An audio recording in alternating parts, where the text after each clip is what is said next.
Let's jump to this next story from The Hill. Trump lawyers securing full $454 million bond, practical impossibility in New York fraud case, saying defendants' ongoing diligent efforts have proven that a bond in the judgment's full amount is a practical impossibility. The lawyers wrote. They basically went to as many underwriters as possible, and they all said, you're nuts. We're not giving you $500 million in bond, especially considering no one believes they're going to give Trump a fair trial. But you know what this means? The next move, which they've already announced they intend to do, is to seize Trump's assets. Yeah, heard that. Now, look, okay, this is just the next grain of sand in the heap. But I predicted my hypothesis, my prediction was they claim Mar-a-Lago's worth $20 million. Why?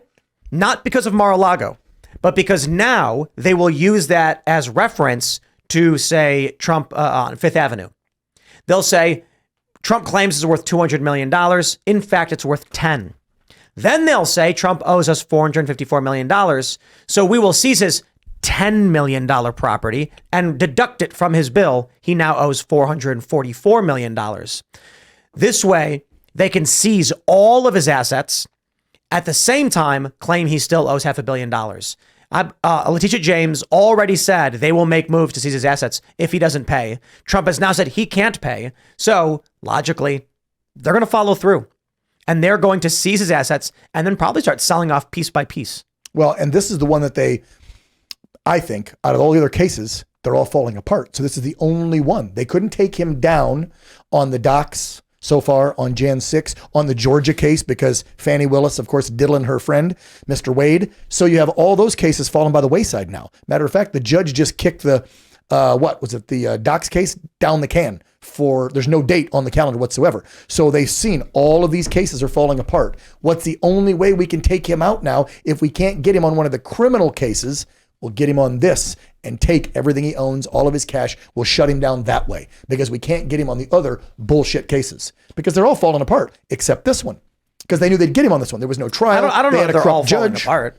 I mean, which ones do you mean? I mean, well, Jack Smith's isn't doing too well, and the Georgia one's not doing too well. Jack Smith, that got delayed a little bit, or what was the latest? Yeah, they were trying to get that one to start the day before Super Tuesday, remember? Yeah. And then the judge, because they're waiting on the immunity part from the Supreme Court, she just kicked the can. Chutkan is that judge. And so Chutkan pulled it off the docket totally. There's no date. Wow. And then the other one, that's the Docs case, the Jan 6 insurrection one, they're saying could come after the election even. You got Georgia still, though. Georgia, right. But let's see what that corrupt judge did. All right. Let's talk about that judge, McAfee, who's up for re-election this year, right? Yep. Who worked for Fani Willis, who's donated to her campaign, who's a registered Democrat. Everyone sees what happened there. I mean, he gave the ultimatum. He said, you did wrong, Fani, but instead of punishing you for doing wrong, I'm going to make you force out your boyfriend. He has to resign or you have to fire him. Of course, that day he resigned. But then, Your Honor, you just admitted that she did wrong. She should have been removed and I think disbarred, but they didn't. That shows prejudice. I think whatever happens there, he will appeal. That's not going to affect his reelection bid whatsoever. Even if he's found guilty of that, it doesn't stop him from running for president and you voting for him. So none of these cases stop him from running nor taking the office. But if you take his homes and you take all of his money, well, then it makes it very difficult to continue to run. So while the other cases, the ones about January 6th, the docs, whatever, are falling by the wayside, this is the one. Good old Letitia. We all remember her campaign was, I'm going to get Trump. I'm going to get that mother effer. I mean, these people said these things when they ran for office. And you see what's happening down in Georgia, in New York with crime, these DAs and prosecutors who don't want to put anybody in jail, all in the guise of social justice and DEI and yada, yada, yada, letting everybody out back on the streets. But they're making it their missions to go after Trump because it raises money, right? You just talked about how much Joe just raised. But it's not just that. It's kneecapping Trump. They're trying to stop him from being able to. Because the other three cases won't, so this will kneecap him. Right. I think it stops him from going on the offensive, right? They need him to be in a defensive position for as long as possible, tying up as much time, energy, resources, and personnel, because otherwise it's a really, really uphill battle for the Biden campaign, and they can't handle that. And can we just talk about the 18 million? You guys been to Mar-a-Lago before? Nope. My God. I was just there last week for an event for Scott Lebedo. If you don't know Scotty, look him up. Great guy from New York, artist, conservative activist. We went and watched a documentary film he's got dropping in May. And that property You drive up and down that strip of Palm Beach and you see those other homes that are listed for 25 up to $85 million. And then you look at Mar-a-Lago and you go, that's 18. I think even that case, when that came out, that woke up a few million Americans to go, okay, that judge is corrupt as hell. Look at this freaking property. That's worth 18 million. Mar-a-Lago means ocean to the sea. He's got two waterfronts. The lake, sorry. He's got the channel and the ocean front. Most of the properties only have one or the other. They also don't have the acreage he has, nor the square footage. Yep. And the cheapest one next door to his is about 25, and they shoot up to 65 to 80, I think. Literally no argument. And you even had these grifter liberals on Twitter trying to justify the claim it was $18 million. And it's just like, look at Zillow right now. It's $45 million for the tiny 1 acre plot next door. Yeah. You're telling me from the ocean to the lake, both sides of the water is worth the same price. That's a lie. Yeah. Mar-a-Lago was reportedly the most valuable property in the country when it was first sold after being built in I think it was like the 50s or something. And in terms it's got like 60, I forget the acreage. I might get this wrong. It's like 20, and the square footage. It's 20 some acres, 18. Yeah, I think so. But it's 63 or 69,000 square foot because of all the other buildings. It's huge. Not that these mansions aren't, that they're asking 25 to 84, but the square footage is massive. You have the main, they call it the living room because the gal that owned it as a home, that was her living room. So you have the main entry and foyer living room, and then there's 2 massive ballrooms. There's other casitas. There's bungalows you can stay in. There's the worker staff quarters. There's the private residence. I mean, this property is massive. There you go, Tim. Let's show everybody, just to remind the lies that were told by this corrupt ass judge, no jury. This judge predetermined that Trump was guilty. We all remember that, right? Before the trial even started. He said, he's guilty. So we knew which way this was going to go. There you go. So what's stuff going for there on that little strip of island? 25 to $80 million? I believe this is where there's Mar-a-Lago. Yeah, look. So no home gets both oceanfront and channel front. $45 million. You know what I think? I think what I should do is I should file a lawsuit, a civil lawsuit against this guy. And I should, this actually would be really funny if someone did this in Florida. File a lawsuit against the person selling the property next to Mar-a-Lago for $45 million under the grounds that it's fraudulent. Mm-hmm. They're falsely inflating the value of their property.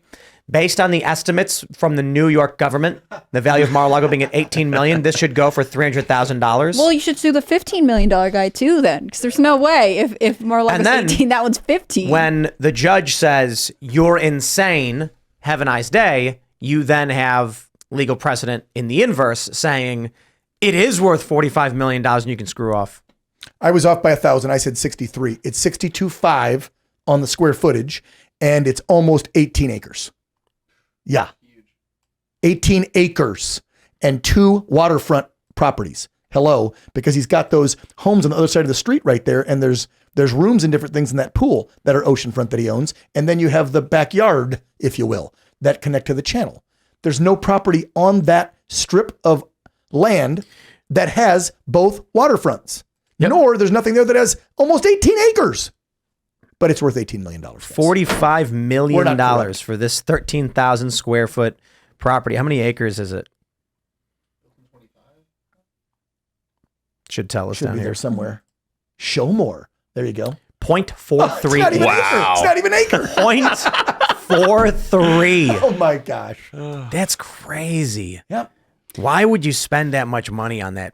But when that ruling came down, Not how even many people did we see on X, the liberal crazies, praising that judge, praising Letitia, saying Trump's a crook, and believing that his dump of a property is only worth 18? I mean, that's how poisoned these people's minds are. 57. I thought you had a 71. I think they're up to 80. I just want to know from the people of Florida, do you want the state of New York to seize control of Mar-a-Lago? Do you want them to possess these properties, right? I mean, if they're going over everything Trump has, every state that he has property in should really look at themselves and say, this is the consequence that they will, he doesn't just own nothing. He owns valuable properties in multiple places. And this is what New York is going after. Do you want New York to have that kind of influence in your state? Right. And the answer is probably no. No. So what are they the appellate doing? Process, though? Why are they trying to, again, Tim, you alluded to it already, they want to shut him down. But this should, liberals as well, any American who believes in our judicial system, which why would you believe in it these days? Here's another case in point. He's appealing. How can you seize property before the adjudication of the entire process, which is the appeals process? Let the man go to the appeals court. Because what if he wins? Then you took his money and his property already? They're playing. How the hell is that possible? They're obviously cheating. Yeah. It's obviously not real. Trump can't do anything because his buildings are in New York. So the issue is they accused Trump of fraud. The judge issued a summary judgment, banging the gavel, saying Trump committed fraud, period. I don't need a trial. Trump gets no trial. They then said, now we'll have a trial about whether or not Trump falsified records. After that, it doesn't matter what any of his lenders say. When they testify in court, he didn't commit fraud. He did everything right. We want to work with him again. They said, it doesn't matter. This court's already determined that he has. Yeah. Your statements are meaningless. So in the real world, if this was over a car or something, someone was suing you, you could simply say, you can't have the car. Like you're gonna fight me in court all day and night, and you're not taking it. The problem is Trump's buildings are in New York, not all of them, but the buildings they're attacking him over. Mm-hmm. What's Trump going to do? They will send police in. True. And these boys in blue with smiles on their faces will seize Trump's property, and they'll be very happy to do it. State troopers will come in, whatever it takes. Probably the state troopers will come in, and they will take over Trump properties. And you're going to get a ton of these conservatives going back to blue, baby, the whole time. And then one excuse I heard was, don't compare big city cops to small town police. And it's just like, you mean like the small town police in Minnesota who hunted down the cafe owner and arrested her because she opened her cafe during COVID? Like, how about the small town cops who went out of their town to in New Jersey to Attila's gym and shut Attila's gym down and even tried to arrest people? Don't tell me you can't compare New York to small town cops. I guarantee you, dude. You know what I see in Venezuela and what we will see here, and you see everywhere because humans are humans. Men will sell their souls to the devil to feed their kids, unquestionably. And you might think that's a good thing, and maybe it is, maybe it's not. I don't know. My point is not to cast judgment, to tell you this. When it comes down to this country is in free fall, there is a shortage of food. The food is expensive. If you side against me, your children will go hungry. If you serve the state and arrest Trump and his supporters, we will give your kids food. Every single one of these people, save only a tiny few, will say, thank you, master. Yeah. This is what we see in Venezuela. It's what you see in North Korea. It's what you see in all these countries. And you wonder why it is that you have police officers and military willing to serve dictators and commit genocides. It's because the answer is actually really simple. They go to the soldier and say, you're either with us or against us. Do you want to be in the gas chamber or do you want to be the one pulling the lever? You have two choices. And people always say, where's the lever? It's the, what was it? The Milgram experiment? Was that what it was? Where they, this is such a great experiment. Milgram, right? They put people in a chair with buttons. And a researcher said, press the first button. They do. And then you hear someone get electrocuted, and scream. And then when the person being a subject says, is that person okay? They say, don't worry about it. Just press the next button. And it was increasing the voltage. And the people on the other side were screaming and begging to stop. And the man with the checkboard, the clipboard kept saying, no, that's fine. Just press the next one. They did it. Very few people said no. Yeah. They all said, okay. Guy told me to do it. I'll do it. Not my fault. Oh, it's interesting you bring that up. I was giving a speech at an event like a week or two ago, and I said the exact same thing about cops, teachers, military, the exact same thing you said, Tim. I said, look, fault them to a degree, but at the end of the day, you think about it. If you're out there facing the inflation that we're all facing today, and you're making 50 grand, 40 grand, 70 grand, whatever they make as a cop or a firefighter or a teacher in smaller towns, because I've heard the same thing. They'll say, no, the big city cops are different than the local sheriffs and whatever. I go, but at the end of the day, you think about this. If you've got a mortgage, you got a car payment, you got kids' college tuition, but still kids at home to feed, and somebody comes to you and you're a sergeant, you're in charge of other cops, and your commander tells you you're going to do this, you're going to take a platoon of cops with you, and you're going to go take Trump's property. And you know it's wrong, but you got that mortgage on Staten Island, you got those 3 kids, maybe a kid's in the hospital, who knows what your issue is, but your bubble is what you got to worry about. The majority of men are going to go, I got to feed my family, I got to take care of them. And we can fault them to a degree, but I agree with you. We need more men to stand up and start saying, no, I'm not going to do that. That's not right. And if one stands up, I firmly believe more would stand up with them. But until you get one or two in every department standing up to these damn bullies, they're going to roll. I don't know that they would. I think each and every one of these individuals would. I'll put it this way. Can I throw an age bracket under the bus and say, sure. I think if they're 50 and older, more men might stand up. I think there's a lot of younger men that are in some of these professions that are weaker-minded men that I agree with you wouldn't stand up. I think I think you take a guy and you take two children. One is the man's son and the other is a stranger's kid. And if he's ordered, you've got to kill one of these kids, no question. They say one of them has to die. Good point. When they go to this man and they say, everyone's desperate, there's no food. Either your child eats and you are the one who enforces against everyone else and you will be the one to take the food from them, or we will take the food from you. There's no question what they're going to do. It's a logic puzzle without an answer. I see maybe a tiny fraction of men willing to say, for the sake and the betterment of my country, I would sacrifice my life, my children. You know what irks me the most is the founding fathers were those men. And they were in their 20s and 30s. And they sacrificed their families, their treasure, their honor, their standing, and their children. Some of them, a couple of them lost their kids. A couple of them had their kids taken as prisoners of war. And when they signed that Declaration of Independence, they were saying outright to their families, this means that when the regulars come, and they will, you will be the target. Because they can't coerce me, they can't beat me, they can't torture me. But the only way to get to me is through you. And that's exactly what any enemy would do. Mm-hmm. It's fascinating. So I will say there, of course, can be generations and there can be men who are willing to say, I would sacrifice the safety and security, my honor, my blood, my treasure, including my children, for the betterment of my nation. And that's why we revere the founding fathers. But today, we got too many weak men who will, with smiles on their faces, look. I would agree with you, Tim. We do. The moment they say, take Trump's building, you're going to get some 28-year-old cop in New York who's like, well, I know it's wrong, but need the job. Yes. And they're going to stand there and they're going to go do it. See, and I come from a different era. I was born in the 70s. And I guess I still have that image of patriotic, tough men that stand up and do what's right. Because that's the way I was taught. And not by my father, because he was pretty absent, but by other real men around me, my buddies' dads, figures you would see on television and film back then, stories you would hear about founding fathers, about war heroes from World War II or Vietnam. Those were the images ingrained in me coming from the Midwest. And so I always thought and was taught as a man, that's what we're supposed to do. You stand up and do what's right. But I agree with you.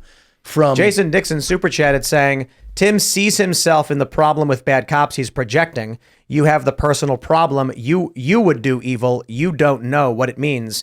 You are projecting, sir, because quite literally, I'm the opposite. I'm the person who told the president of a ABC news company I would not do what they wanted me to do, and he could cut my contract and take his millions of dollars and shove it and put it where the sun don't shine. That's me less than a year into my contract at Fusion saying, I don't want to be here and I won't do what you guys are planning, so I will drop this contract and go figure it out on my own. Thanks for watching this clip from the Timcast IRL podcast. Hang out with us live Monday through Friday at 8 p.m. and become a member over at timcast.com for uncensored, members-only shows exclusive.